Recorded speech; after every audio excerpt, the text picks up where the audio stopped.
Greetings, my fellow freeloaders and thinkers. This is LL3's News Podcast. My name is Craig, transmitting from the beautiful swampy mangroves of South Florida.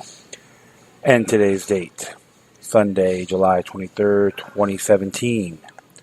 Nice and brisk, breezy, warm, of course. Supposed to be in the high 80s, which is not bad for summertime, right? I like it. I'm at CJ's Java Lounge, located at 400 Southwest 1st Avenue, Suite 1, along the New River of Fort Lauderdale, southwest section of the Andrews Avenue Bridge. Pretty quiet today on a Sunday. A few things happened, but past week, but it will be fine. Well, I'm not going to be really addressing anything on current events at the moment. However, on the top news and so forth, hear the horn of the boat. They want the bridge to go up. However, I want to actually be discussing the concealed weapons permit program for the state of Florida. And it's very interesting because the question is, does the CCW program breaches the state's Declaration of Rights, which is under Article 1 of the Florida Constitution? And I will explain it with some of the statutes in here, which would be mainly under Chapter 790. So I'll get that link on its entirety from LawServe. And it does, you can verify it with the state statutes as well, because they are very accurate and laying it in there. Something to really think about, because we've been accustomed, conditioned, and saying, okay, boss, I will do that, so I won't get in trouble with the state. So we're going to, put this out there to make it happen. Before I proceed, I was watching this episode from Crosstalk by Russia Today. State-run station. It has its pros and cons like everything else. I always tell folks, always observe responsibly. So I'm going to be addressing that.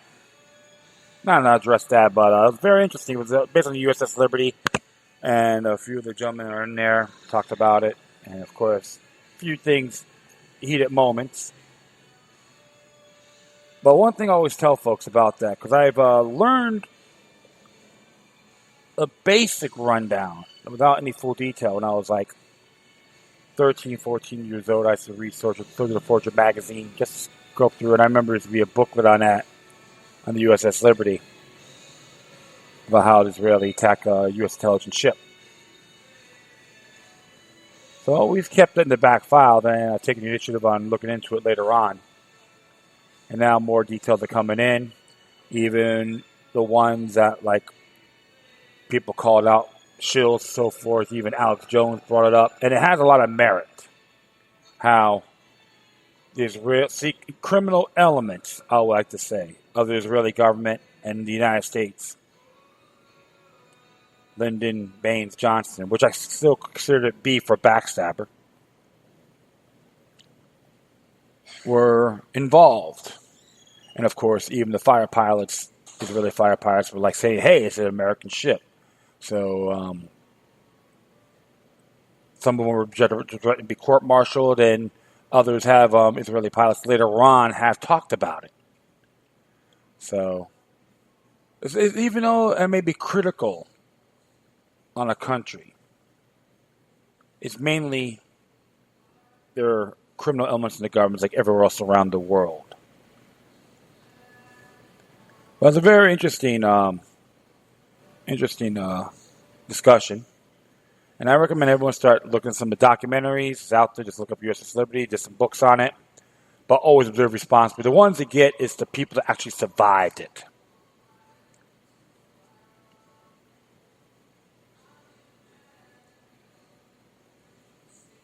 And the people in Congress back then that never taken the initiative on getting a full investigation are nothing more than Uncle Toms and Aunt Jemimas to the New World Order. They knew who they are.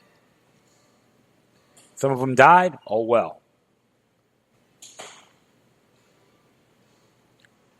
That's how I really feel. And even what's happening with John McCain with his tumor, because he has diagnosed with brain cancer. People say, "Oh, he's such a great hero, American hero, true patriot, a maverick." Spare me. Stop calling a man. I don't wish anything. Don't wish ill on anybody. But someone like John McCain, for an example, I condemn his actions. There's even videos. I think I did not a video, but an audio clip of his confession to the Viet Congs. I think I did an episode on that. You have to look it up, and it's on there. Just look up John McCain, the Viet Cong tapes. So I can't really say he was an American hero, but what I think I could say this: as an elected servant, he's nothing more than anti-freedom. He's a member of the Council of Foreign Relations. In other words, he's still a bend-over Bob to the New World Order. And I say that in good faith. I don't wish him any ill or members of his family. Okay, just to let you know. I condemn his actions, but never the person. And that'll be a real good mindset to have. And I know July 25th, it will be the 24th anniversary of the St. James Church Massacre that happened in Cape Town, South Africa. Charles Van Vick was in there when they had a 1,000-person mass. And a group of men kicked down the door, threw grenades in, taped up with shrapnel. Injured a lot of people, killed 13, injured 67. He had AK-47s. Mr. Van Wyck was carrying a .38 snub revolver. He saved over 900 lives that night. So always pay homage to that man. So if you haven't read his book, Shooting Back, The Right and Duty of Self-Defense, I recommend you check it out. If it's at the library, check it out. Even in the internet library. Get it. Buy the book. And you don't have to be a Bible thumper or a Christian to appreciate the story. Short but powerful. He said the same thing. He had a lot of hateful tendencies. He wished he could have been a lot more diligently quicker on what happened.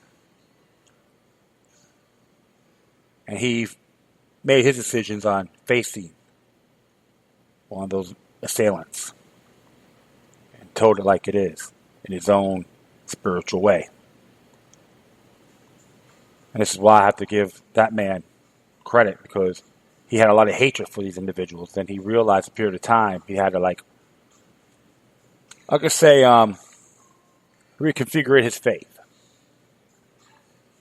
and went to the same conclusion. Not to hate the person, but their actions.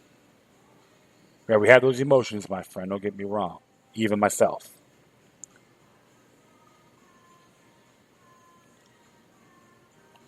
So, that's enough of that. But definitely check it out, St. James Church Massacre, or the book Shooting Back, The Right and Duty of Self-Defense by Charles Van Vick,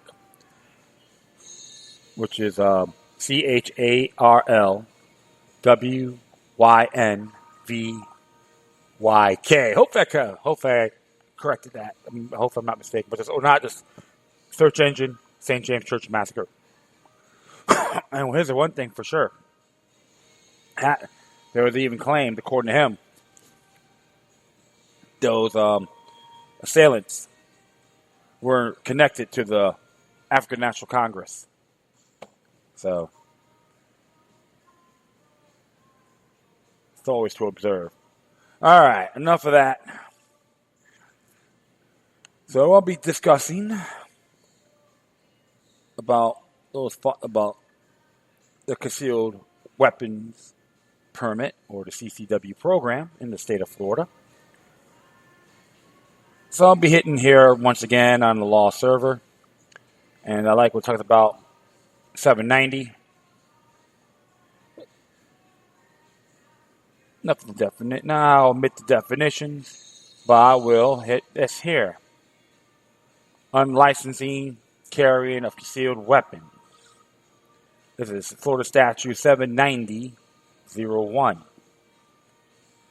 And it's interesting here, it gives you a definition about concealed firearm, mean as any firearm as defined in subsection 6, which is carried out by a person in such a manner to conceal a firearm from the ordinary sight of another person. Any concealed weapon, dirt, metallic knuckles, billy club, tear gas gun, chemical weapons, and all that.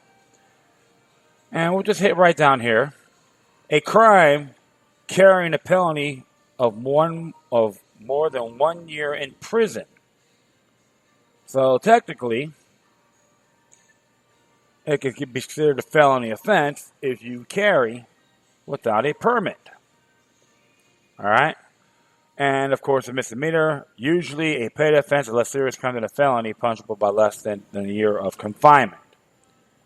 So, and I like when it comes down here, excerpt as provided in subsection 3, a person who is not licensed under statute 790.06 and who carries a concealed weapon or electric weapon or device on or about of his or her person commits a misdemeanor of the first degree punishable as provided on 775.082 or .083.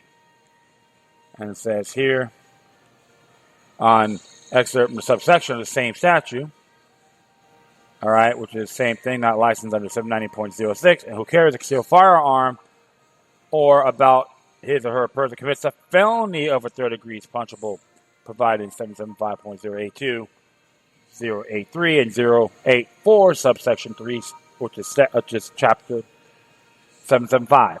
Okay, so you can look this up yourselves. This section does not apply to a person. A person carries a concealed weapon, or a person who may lawfully possess a firearm and who carries a concealed firearm on or his about her person, an act of evacuating during the mandatory evacuation order issued during the state of emergency declared by the governor. That's for hurricanes and riots and so forth. That's too much of a compromise, to be very sincere, but it's a step closer to for the better cause. And of course, it gives you a whole run thing about any person who carries for the purpose, a lawful defense, in a concealed matter, and all that good stuff. So that definitely something. That's one of them. That's in that area, and of course, open carry weapons. Of course, it said here about carrying concealed firearms off duty law enforcement. 790.052. All persons above certification from the Criminal Justice Standards and Training Commission as law enforcement officers or correctional officers as defined under Statute 943.10, subsection 1, 2, 6, 7, 8, or 9 shall have the right to carry on or about their persons concealed firearms during off-duty hours at the discretion of their superior officers. So they have to have permission there too. But there's like an exemption. All right, when you look at it, it may perform those law enforcement functions as they normally perform during duty hours, utilizing their weapons in a manner which is reasonably expected on-duty officers in similar situations. However, nothing in the subsection shall be construed to the limit of a law enforcement officer, correctional officer, or correctional probation officer to carry a concealed firearm off duty as a private citizen under the exemption provided in 790.06 that allows law enforcement officers, correctional officers, or correctional probation officer as defined in Statute 943.10, subsections 1, 2, 3, 6, 7, 8, or 9 to conceal a firearm without a concealed weapon or firearm license.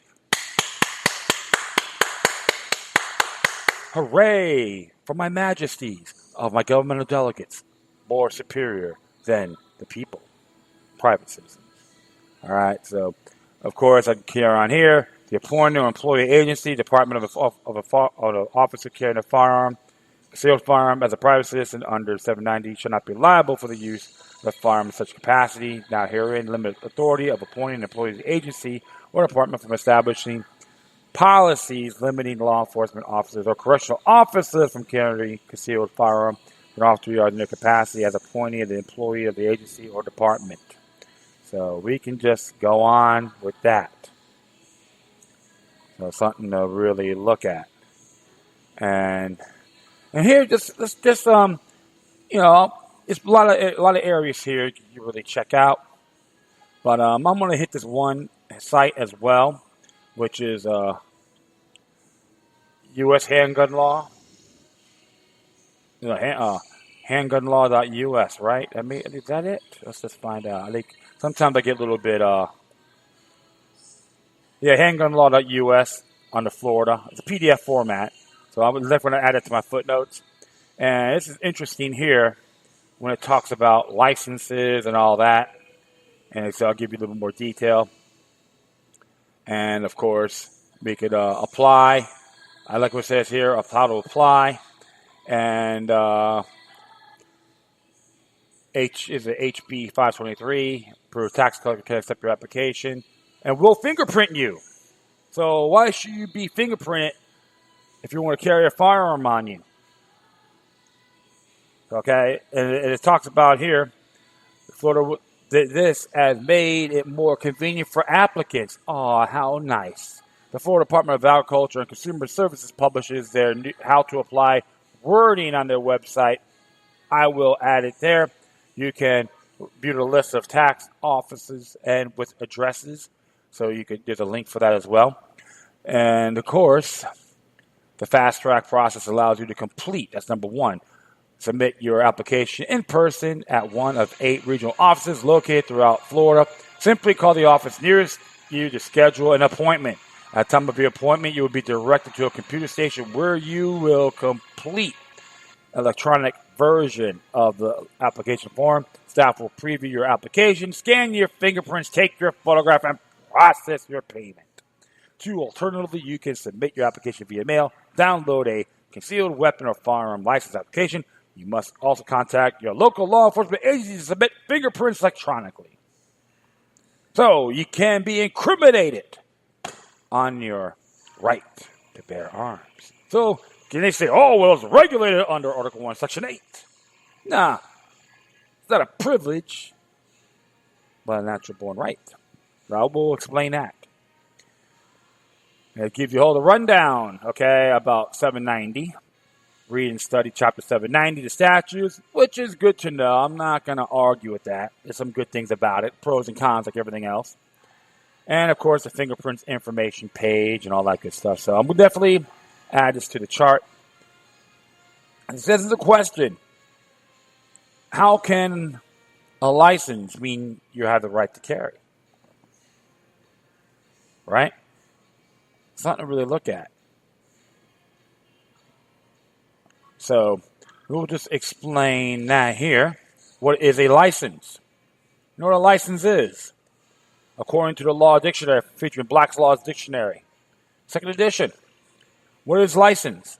In the law of contracts, a permission accorded by a competent authority conferring the right to do some act, which without such authorization would be illegal or would be a trespass or a tort.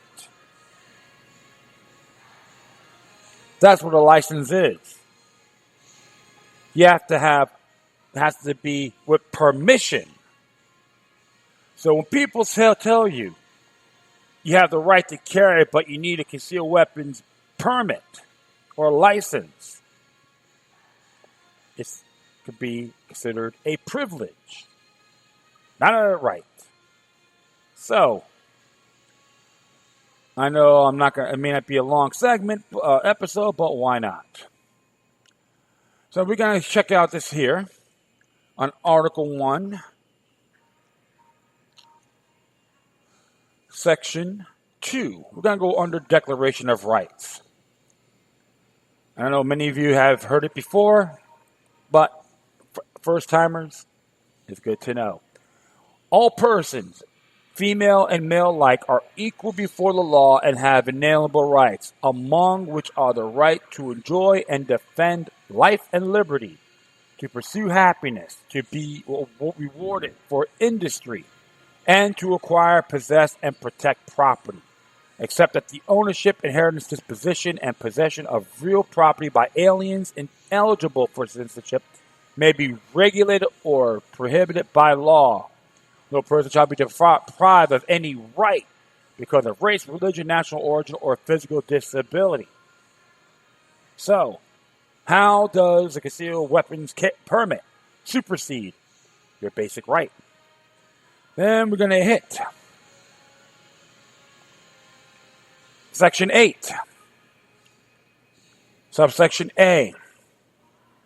The right of the people to keep and bear arms in defense of themselves and of the law authority of the state shall not be infringed, except that the matter of bearing arms may be regulated by law.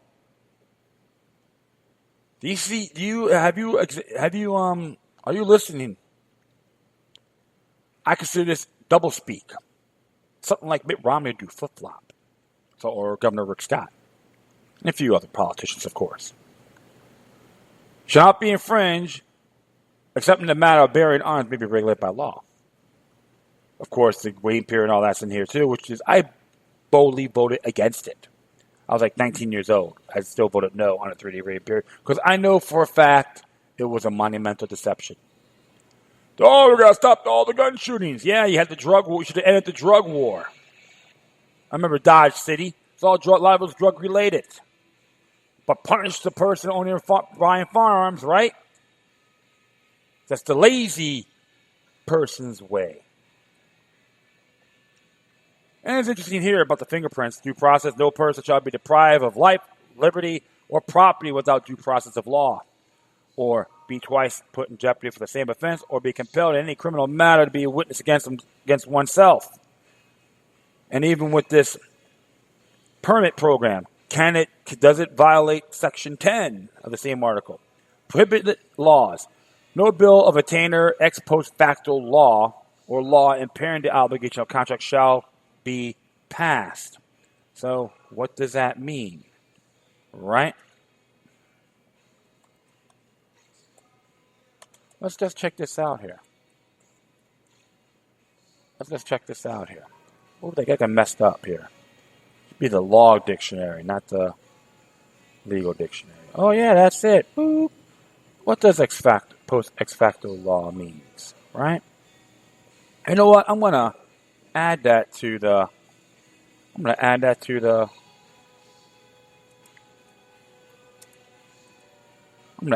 memo, too. I think that'd be out of fairness.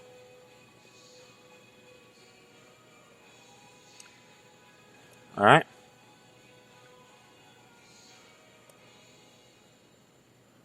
Ex post facto law. A law passed after the occurrence of fact or commission of an act which respectively changes the legal consequence of relations, the factor of deed. Really? There's just some interesting what it means, ex post facto law.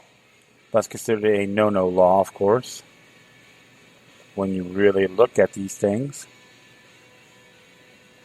Yeah, so something to really examine. But, you know what? I'll just take it off the list. It's not a big deal. That one here is considered self-explanatory. Prohibited laws. That's considered illegal laws. So, and we can just hit Chapter 23, which I find is very interesting. Chapter 23 is entitled Right of Privacy.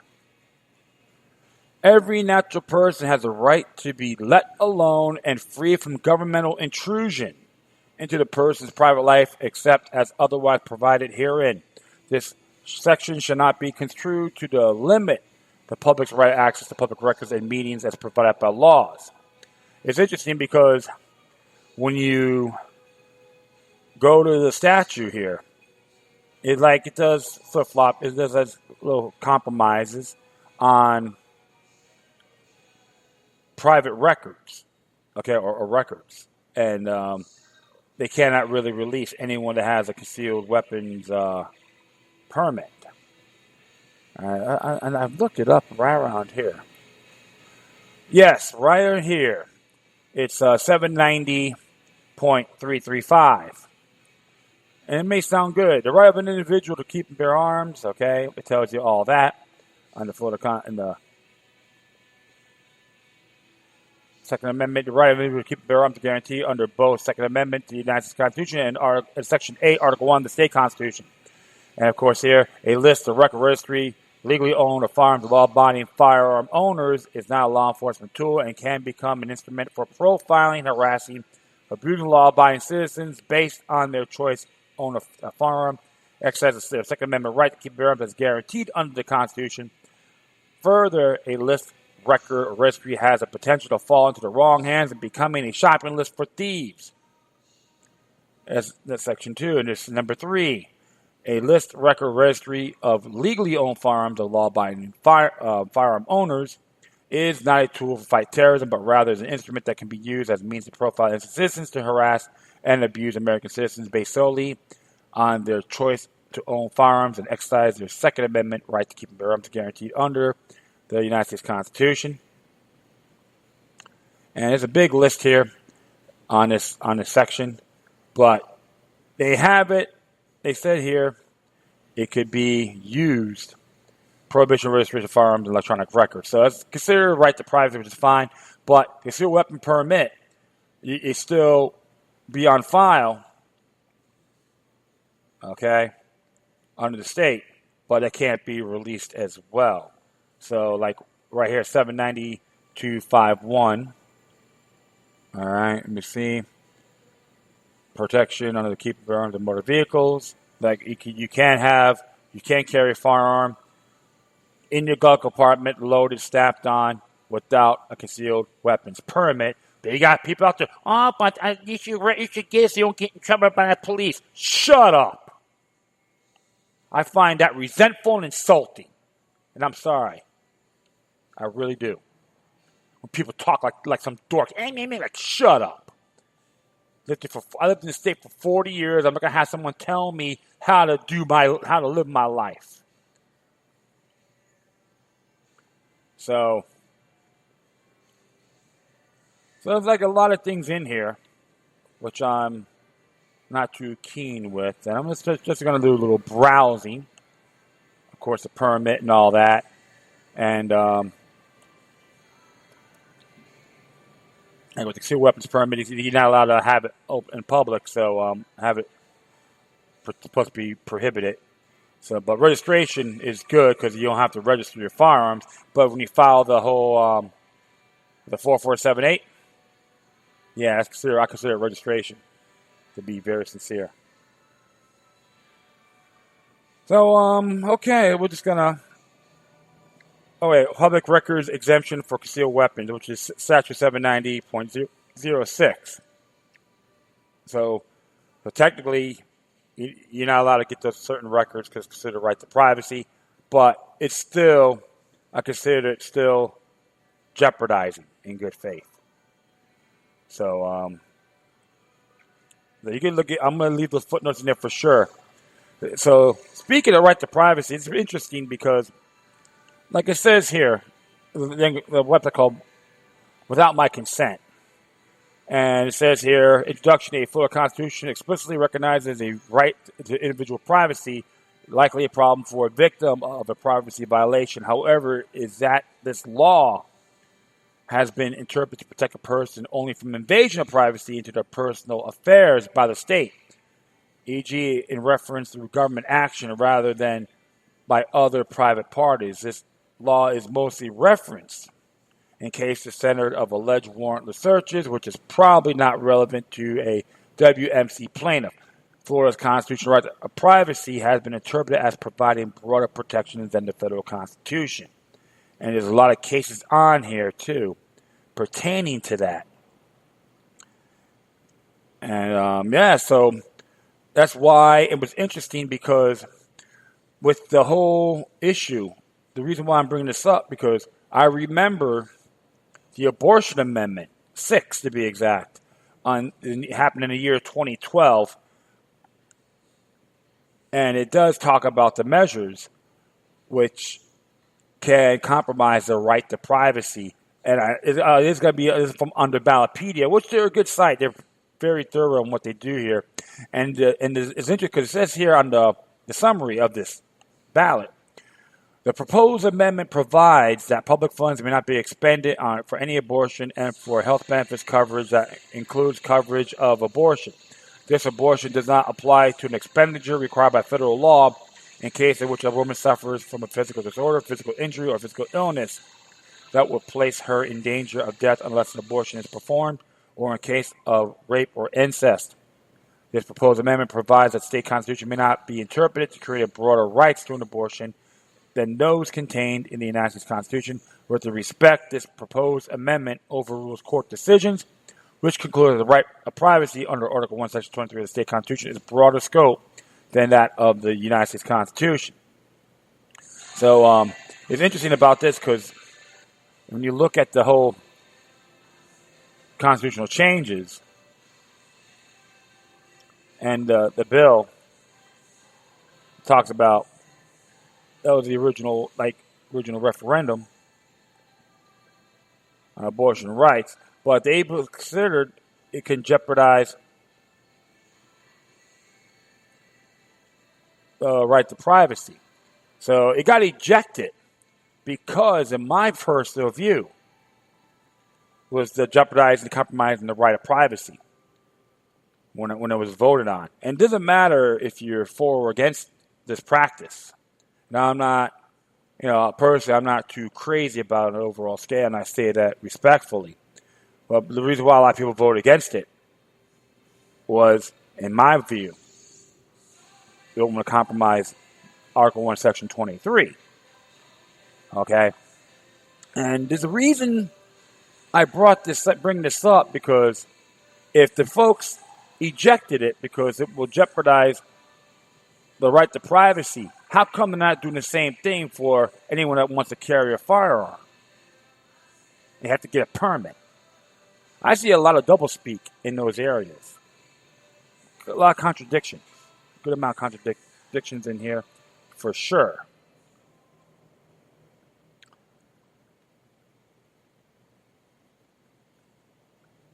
That's why I'm really leery in these areas.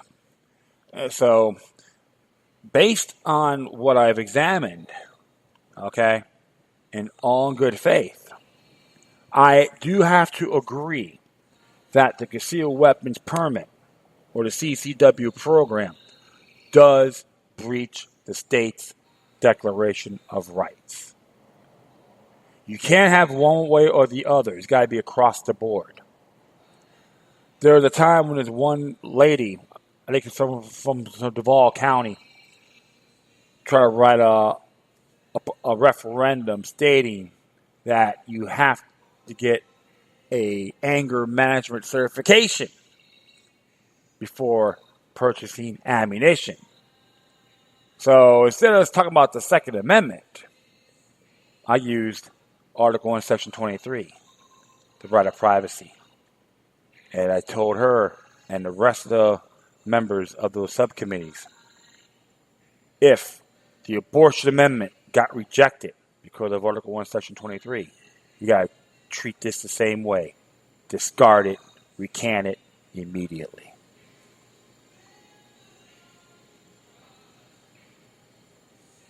That's why be multitask when you petition the service. Because the goal is, my friends, you want to do a checkmate. Trust me, it works. It happened to me at the Broad Commission's meeting, November 6, 2011. They undo a speech permit. And one of the things I brought up was the Florida broad resolution on nullifying certain language of both the USA Patriot and Domestic Security Acts. And I used the sixth clause of that. It got passed unanimously on May 6, 2003. And I'm paraphrasing what the sixth clause said.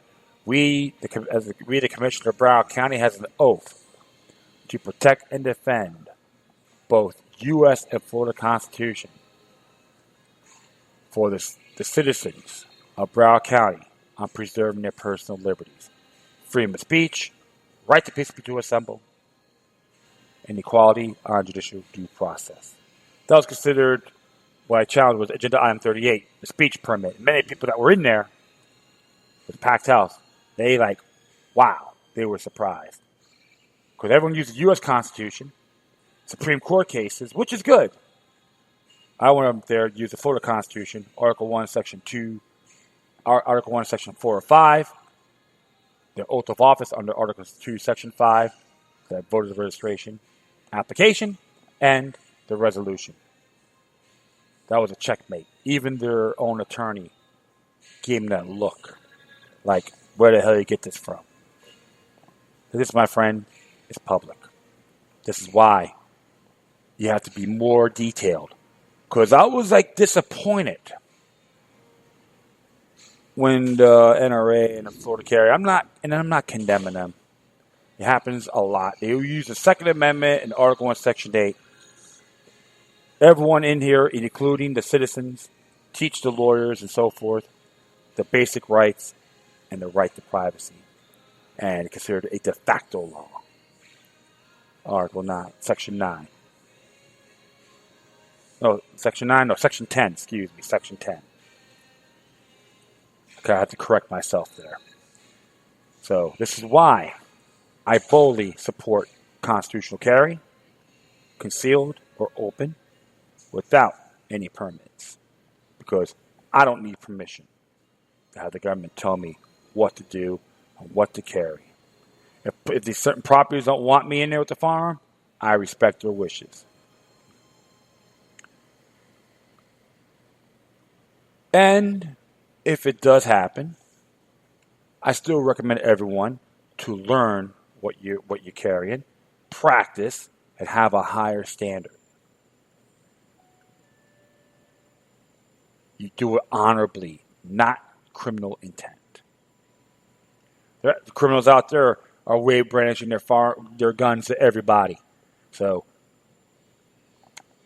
they don't care about the law. But one thing they are feared, when the next victim is armed and ready to go, they freak on that. It doesn't matter what the criminal is, regardless of what they look or what they are. They're all in the same category. So, my friends, natural law is key. And I'm not saying this in an anarchistic way or the law of the jungle where some of these so-called dingleberries can't even think for themselves. That's what in Florida, we got the Declaration of Rights. And I could say this. I recommend everyone in other states to look at your state constitution as well. You'd be surprised what you do. Too many people listen to these boneheads instead of reading. And I say this. Be the teacher. Be the rabbi.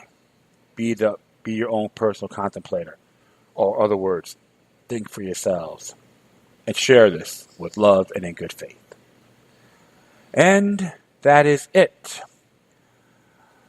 I thank everyone for listening. Plus, feel free to download and share throughout your social media networks. If you have any questions, comments, or you're sending me something that's interesting, whatever you do, please address this. Your correspondences with decorum. You can hit me on Facebook, Twitter, Google+, Spreaker, iHeartRadio, Tumblr, YouTube, Freedoms Network, Scene.life, Minds.com, FutureNet.club, or Patreon.com/LokiLuck3 with 3 eyes. If you want to be a patron, that'd be great. In addition, you can email me at LokiLuck3, which is the number 3 altogether at gmail.com, or for you encrypted types, LokiLuck numbers 03 altogether at protonmail.com. And what I played was the intro was TechnoAxe's hard charge to the front. So I will add that to the footnotes as well. And hey, the guy got some good stuff. So I just like, this is pretty cool. So I'm just trying something different. And hey, feel free to send it. You got music, bring it over, man, and I'll check it out. Okay. All right, my friends. Once again, thank you for your time. Plus, always remember that demoniac resistance is healthy for the soul and can liberate humanity. Until next time, take care of yourselves. Keep on spreading the love, and may your guardian spirits be with you.